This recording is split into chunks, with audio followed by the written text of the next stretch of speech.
Mi nombre es Waldo Padrón y yo les voy a hablar sobre el tema de los derechos humanos. Primero que todo, les voy a dar una pequeña controversia, en mi opinión, al tema. Cuando hablamos de derechos humanos, nos referimos que vivimos en un mundo muy obligado y que también es una utopía. Eh, También esto es un sistema donde vivimos es muy injusto, excluyente y discriminativo, en el que se viola todas las leyes permanentes de los derechos humanos, que están consagrados en nuestra Carta Magna, los cuales son los derechos a la vida, los derechos a la salud y los derechos a la alimentación, que son uno de los más importantes. Por otra parte, les quiero hablar sobre la parte de su historia. A continuación, los derechos humanos son derechos inherentes y libertades básicas del hombre, según sin distinción de sexo, nacionalidad, religión o lengua. También sin discriminación de los derechos universales, estos están contemplados en la ley, en los tratados y en el derecho internacional, que son considerados universales, inherentes o inviolables. Estos se nacen en la Declaración de los Derechos Humanos Universales después de llevarse a cabo la Segunda Guerra Mundial en el año 1948. Se dice que son universales porque dependen de un sistema político. También dependen del económico y de la cultura. Ahora, cuando hablamos de un sistema político, dependen que llevan una monarquía, una democracia y el totalitarismo, en cuanto depende de las culturas que se manejan por las creencias, de costumbres y de perjuicios. En el sistema económico tenemos al socialismo presente, al capitalismo y al neoliberalismo. Es por ello que nuestra Carta Magna de nuestra Constitución de la República Bolivariana de Venezuela, en el artículo número 2, vemos que Venezuela se constituye en un Estado democrático, social y de derecho de justicia, que propugna como valores superiores de nacimiento jurídico y de su actuación a la vida, y de la libertad, igualdad y solidaridad. La democracia, de la responsabilidad social y en general la preeminencia de los derechos humanos. El pluralismo político y la ética de la misma.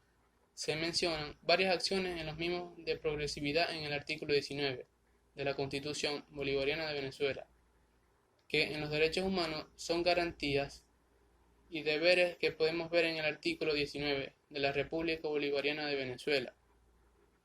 El Estado debe garantizar a todos los conformes mediante el principio de progresividad y sin discriminación alguna al goce y ejercicio. También es indivisible y independiente de los derechos humanos. También su respeto a garantías son obligatorias, ya que para los órganos del poder público de conformidad esta Constitución se ve con los tratados sobre los derechos humanos suscritos y con leyes que lo desarrollan. En el artículo 19 vemos que habla de la transformación de los derechos humanos, en principio de su intangibilidad. En el artículo 25 se habla de que su existencia no depende de su consagración o el desarrollo por la ley. Comenta también que en el artículo 132, en construcción de una social, puede ser con responsabilidad al artículo 184, que nos dice que se fundamenta en el nuevo paradigma por el que el motivo queda expresado en que garantías de los derechos humanos están expresados en la Carta Magna y tienen como normativa garantizar sobre los derechos humanos constitucionales como garantía de los derechos humanos.